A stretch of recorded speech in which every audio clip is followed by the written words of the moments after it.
You know, sometimes the news is moving and powerful. Sometimes it's disturbing. Sometimes it just makes you want to go. I think. That's Looney Tunes. I always hated that Woody. It wasn't Looney Tunes. That was Woody Woodpecker. So hated him. You know, I think this is one of the latter weeks. I'm Scott Ott with Bill Whittle and Stephen Green, and this is your members only backstage right angle episode where we discuss the upcoming shows for this week. Bill Whittle himself actually has graciously decided, conceded to host. Was forced into. Was cornered by the calendar into doing this week's members only episode. So we'll let Bill have first shot at these topics, and I'll fall to prayer. Okay, go ahead. That you don't pick my episode. Go ahead. Alrighty, I'm sure I won't take your episode. I think for the main one, I just saw a story that said that 4 states are suing the federal government because the way the new tax cuts work, it hurts the wealthy. And New York, Connecticut, and 2 other states are saying this places an unfair burden on them because they have so many wealthy people in them. This is the Democrats suing the federal government because taxes are progressive. Are progressive. You know, Bill, I wrote a piece. It's going to go up on Instaplanet about this just earlier this afternoon. Going to go up tomorrow morning, I think. And what cracks me up is I have my own take on this thing, and maybe we'll get into that on the segment. But the way you just framed that story was a thing of beauty. That was the Sistine Chapel ceiling of framing right there. Thank you. Well, for God's sakes, let's just cut it into the show because I don't remember one word of what I said. That's right. Yeah, we could replay that as a B-roll. I'll look at this. I'll look at it and get it written down. Now, let me ask you, because this has me a little perplexed. So, are they saying that it's having a disproportionate effect upon the wealthy, therefore cutting into the state's own revenues in some way? It is. Yes, it is basically. I don't know how it works. I just know that the Democrats and these rich states with these billionaire Democrats are suing the federal government because the tax rates on the rich are too high. Now, that it is causing them discomfort. My understanding is that the tax cuts were geared entirely towards the rich and would cause poor people and the middle class to die of hemorrhagic fever. Is that not correct? That is correct. Oh, good. But good. No, that only. No, that wait only a minute. applies I thought the tax cuts. No, that only applies to tax cuts directed at Republican constituents. If you direct a tax cut at a Democratic constituent, you're doing something different. You're basically destroying the Republic and its ability to care for its citizens. So, are you telling me the states that are suing are not Montana, Wyoming, Georgia, and Texas? No, apparently not. Although I'll take any one of those. Yeah. Honestly, I'm so sick of this. Yeah. Just give me one. I just want one. We'll all move there together. We'll be happy times, happy times. We'll all know everybody. We'll know everybody else.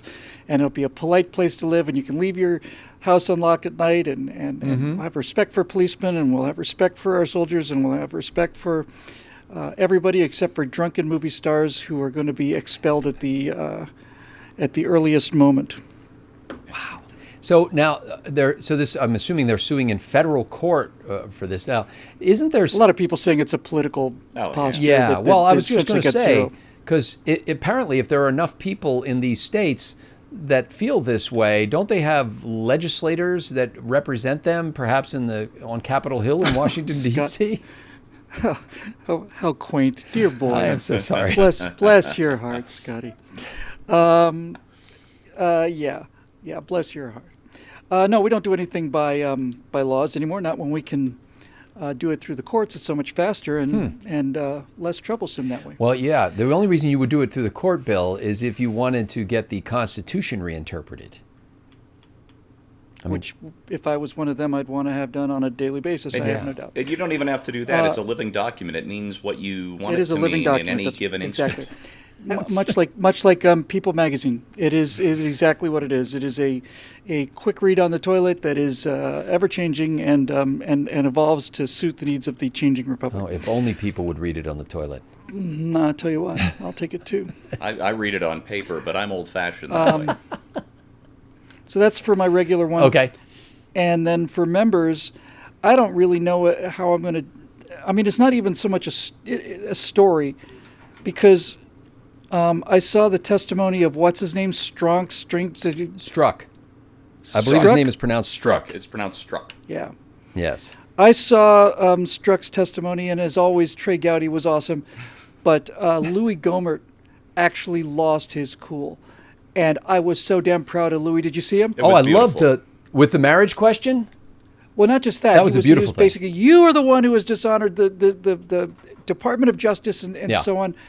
And I got to tell you, I just want to do something for Louis and Trey and Jason Chavez. They're the only three guys I can remember Jason's not in the Senate anymore, House anymore. I don't think Trey's going to be there much longer either. But I remember pointing out to my Russian wife, this is what, during the Obama administration, this is what American patriots look like. There's three of them, and they're determined to find out what Hillary Clinton did. And I remember when Gowdy got a hold of the FBI guy, the guy they sent out to fall on his sword in place of Comey. It makes me happy that there are still people like that in government. I'm just happy that they're there. And Louis Gohmert, I've had a chance to see on 2 occasions live. He has the I think the rarest gift in politics that I've ever seen, and that is that he is absolutely genuinely funny. He is Rare. stand up comic funny in terms of his delivery and his demeanor, and I just love him. I was just cheering, I was just cheering. It's like, and watching all the Democrats stalling. Point of order, Mr. Chairman. Point of order. Well, the gentleman is not recognized. My boy, point of order is shut the hell up. You watch these Democrats falling in front of the train. It's like we got to pour more thousands of people into the tracks because the train is apparently still moving. Point of order, Mr. Point of order. My objection is not maintained. Go away. We watch you diving in front of this guy to stop him from answering the question that I forget who the chairman of the committee was, the Republican.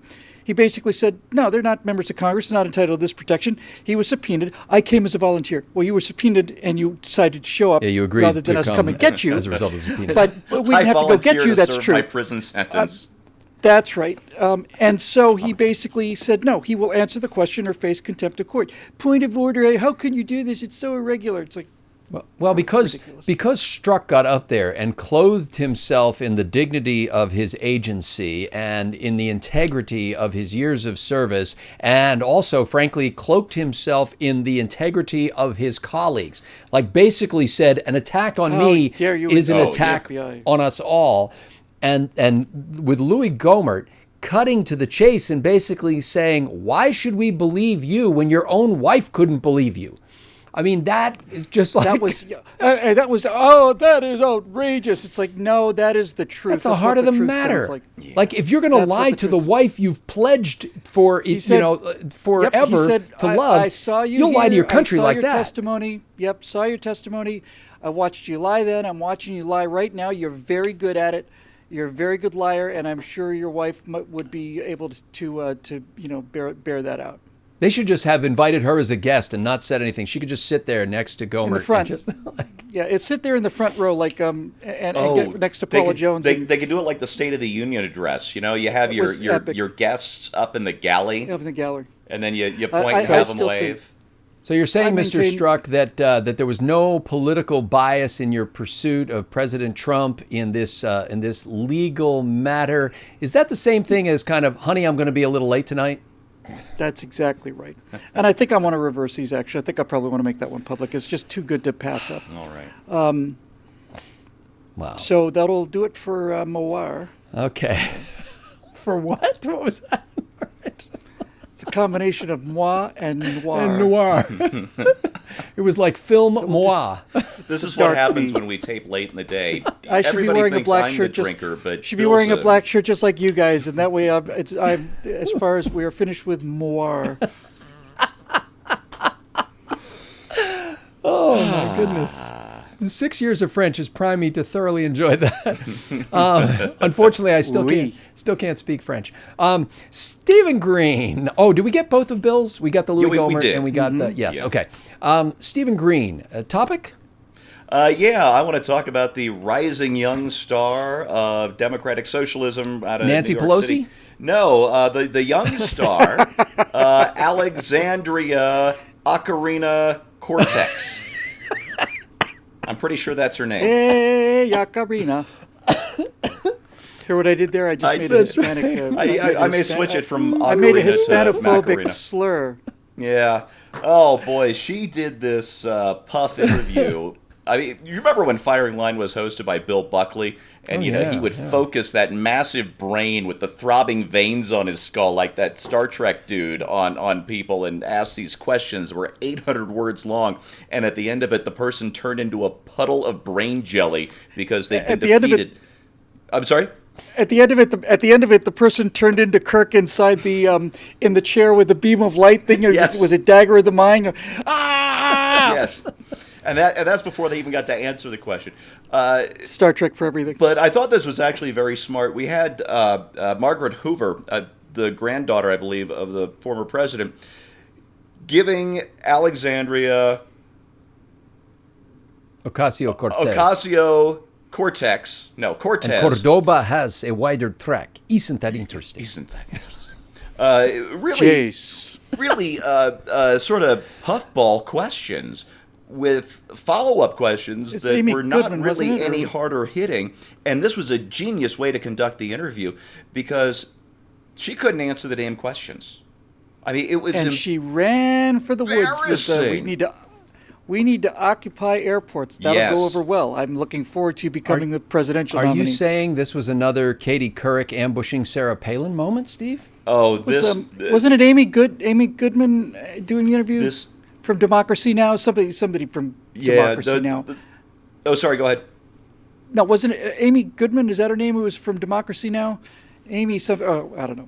Anyway, it was the person who hosts like Democracy Now the most on Pacifica Radio. They're Mao's a right winger compared to people like this. Geez. And she was in like the progressive spa of comfort and gentleness, and it was an hour long, man. It was like an hour long interview. Wow.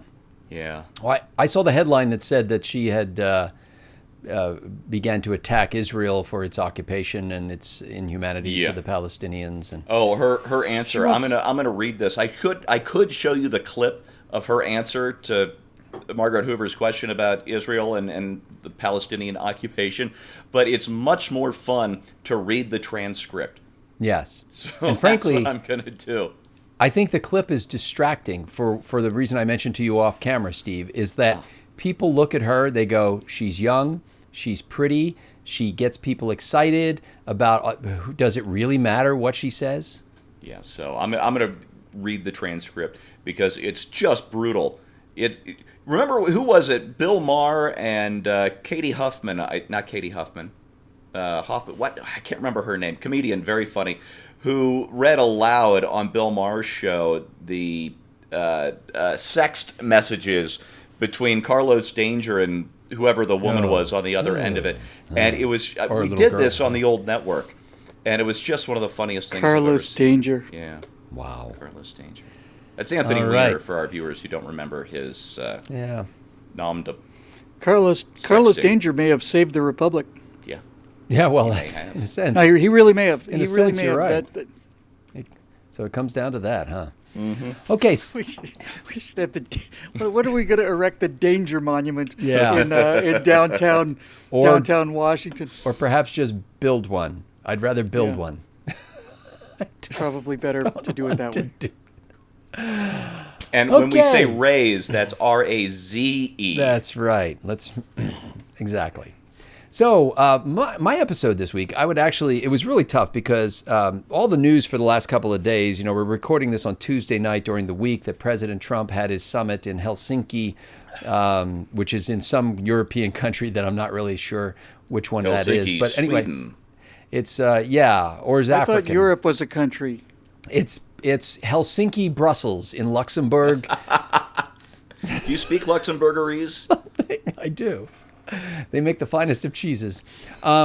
Anyway, so President Trump had this news conference after his private meeting and then semi-private meeting with Russian President Vladimir Putin, and there's a lot of hullabaloo about this. Senator John McCain, who is still a U.S. senator, came out and said it was disgraceful and that he was essentially kowtowing before tyrants. And Mitt Romney was a bit critical, although more genteel. Paul Ryan was sort of obliquely critical of him, and several other Republicans basically said, this was really embarrassing. Putin looked strong, Trump looked weak. And I will confess that, and this is the topic I'm not going to do, is that backstage topics are great because you don't actually have to do all the research. But anyway, You Trump, do research? to quote the famous beat or slam poet Taylor Mali. Have you ever heard of Taylor Mali? So Taylor Mali, to quote him, President Trump is perhaps the most aggressively inarticulate president in, I don't know, a long time. So, I watched the whole news conference, and I'm just like, oh, come on. I mean, you got to finish a thought. But I guess maybe I sound like that right now anyway. So, the press conference actually wasn't nearly as bad as I thought it was going to be. And I just thought, well, if I were President Trump, would I really... If I were sitting down with Vladimir Putin, would I then stand up at a press conference and try to embarrass him or press him on an issue that is under investigation in a legal proceeding? I mean, you wouldn't do that on camera anyway. No. Why would you do something that stupid? No. Anyway, You know? So, but what I really like to talk about is the indictment itself against 12 Russian military intelligence agents or officers. I read the entire indictment, which is some 37 pages long, which is not a heavy lift. And it was fascinating to me because what I got from it was not what I had been getting from the headlines and the news stories, which was basically, here it is. Way. Here's the clear evidence kind of thing. And I'd like to just kind of go over that in our episode. I sort of do an overview of it. And I think a lot of people would be surprised if they read. I tweeted out the indictment itself today and said, go ahead and read this thing, will you? Because indictments are not what we think they are. They're charges, first of all. They're not conclusions. The Intelligence Committee has not adjudged that these crimes were committed. It's making allegations based on evidence, and that's to be decided in some sort of court. Okay? So, but the allegations themselves were curious. Essentially, they were talking about what they're charging the Russians with without talking about whether anything happened as a result of what the Russians did. And I thought, well, that's queer. Shouldn't this actually be about what happened as a result of this? Well played. That's what the word is for. It's a great word. It's a Yes. shame it was co-opted. And it was It's a perfect word. And then I realized it was like, no, that's not the job of the investigators. The investigators are trying to determine whether somebody behaved in a way that was in violation of our laws or could be in violation of our laws and press those charges. They don't really have, it doesn't matter what happened as a result. So to make a sloppy analogy, I could be indicted for planning to murder Bill Whittle. It doesn't matter whether or not I carried out that plan, in a sense. The I think allegation it matters was to Bill. Matters to me. Yeah. no, but I mean, like, I can be charged with plotting to kill somebody.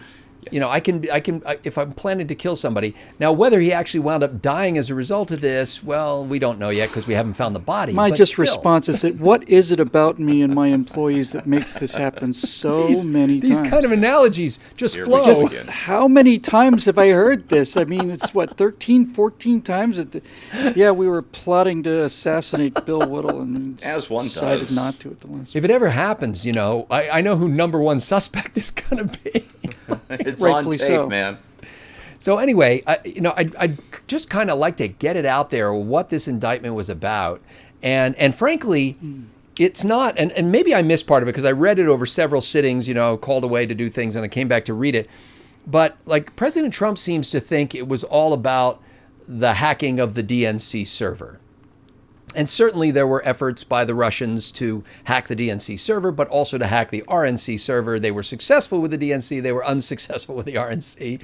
Maybe somebody takes security more seriously in the maybe they Republican didn't put it on Party. didn't put it on a server in a bathroom someplace. That's right. Build that wall. Anyway, so they, he seems to think that the whole thing is about that server and about collusion, but that's not really what the indictment is about. So anyway, in this episode, I just want to kind of talk about what the indictment really is about, and then get your reaction as to, where does it go from here? What does it really mean? And I'll tip my hand a little bit up front, is like, reading the indictment, you get a whole different perspective on what Mueller is doing, and it's not a negative one. It's like, okay, unless he's just fabricating all of this out of whole cloth, this is actually something that's worth investigating. And charges should be pressed. And if possible, people should be brought to justice. You, Steve, you arced your eyebrow. Is this one of those segments you do where you present facts and reasons instead of hype and hysteria? So sorry. I embarrassed myself. I beclowned the whole show. So, that's right. Well, and what was the other thing? Oh, I'm blanking now. But it was just like the impression that I got was not the impression I got from reading news stories about it. Completely different impression. And I kind of thank Rush Limbaugh for, he mentioned something on his show, and I thought, well, gee, that sounds different than what I've heard in the media. And that's what kind of spurred me to, hey, I should read this indictment. Interesting. And you can do it. It's out there in the public domain. Go direct. Bypass the middleman. Cut out the MSM filter. Okay, ladies and gentlemen, I think these are the shows that we shall do on this week when so much is happening in the news. And let me apologize in advance to those of you, because every week I hear from people who have favored topics that they don't understand why we aren't dealing with. Now, most of you are really gracious. You're like, hey, could you do a discussion about this, or would you do a discussion about that? Some of you think there's some sort of conspiracy going on here, that we don't want to talk about the thing that we should be talking about because, I don't know, we're in the pocket of Big Florida Gator or something. Well, I'd like to refute that, if I may. The fact that the University of Florida gives me free stuff in order to promote the university in no way affects my opinion on the University of Florida, or on Florida State or Georgia for that matter. To suggest that there's bias involved simply because I'm wearing a Florida Gator shirt, and that I could not judge situations at Florida that other place, then is just it's outrageous, sir. Have you no shame? Have you no shame, sir? They've sent him an entire wardrobe, hoping that he'll wear one of their garments on his Instagram glamour selfies. So I will say this: orange and blue I think it's a pretty color combination, but there's no orange like Florida Gator orange, and there's no blue like Gator blue. It is orange and blue. It's a color not found like in nature. Navy and ochre. It's like, no, man, we're right there. I know a few Denver Broncos who would beg to differ. The Denver colors are not nearly so bright. I don't blame them. They live in a misty land of mountain vales where the sun rarely shines, and most civilized people fear to tread. Well, ladies and gentlemen, you have made it possible once again for us to conduct this inquiry into public matters. And should we live long enough, we will get around to that story that you are hoping that we do someday. And by the way, there's only one other kind of note that disturbs me more than the people who think that we're intentionally avoiding episodes, is the people who think we're doing the episodes only because they asked for them. Oh, every once in a while, I'd much rather have problem that's B than okay. problem A. But I get these notes. It was like, hey, nobody's talking about this, and you should do this. And some of the time I go, I just don't want to do it because I don't want you to think I did it because you think nobody's talking about it and you told me to do it. No, I just go the other way around. It would be, and today I'm going to be talking about this thanks to, you know who you are. That's right, you know. We get 7 people feeling jolly. So, but keep those cards and letters coming. Drop us a line, send us a telegram. We are grateful for the support. Even wire us funds through Western Union if you wish to become a member at BillWhittle.com. What is it now these days, Bill? Is it upwards of $50 a month? Oh, no. It's a mere $10 a month. A mere $10 a month. That's just 20% of $50 a month. It is. That's a much better two deal. lattes. At We are Starbucks. offering 80% off a fictional rate that we never had in order to attract you to buy this astonishing product. Every membership must go down to the bare walls. Supplies are limited. Act now. And you will never hear us ask, now how much would you pay? Because we really don't want to hear the answer. Malibu Ken sold separately. All right, ladies and gentlemen, Bill Whittle, Stephen Green, Scott Ott signing off for another episode of Right Angle's Backstage Propaganda. What do they call that? Pre-production meeting and getting ready to record Pre-propaganda this meeting. week's episodes of Right Angle. Thank you so much for your support. We couldn't do it without you.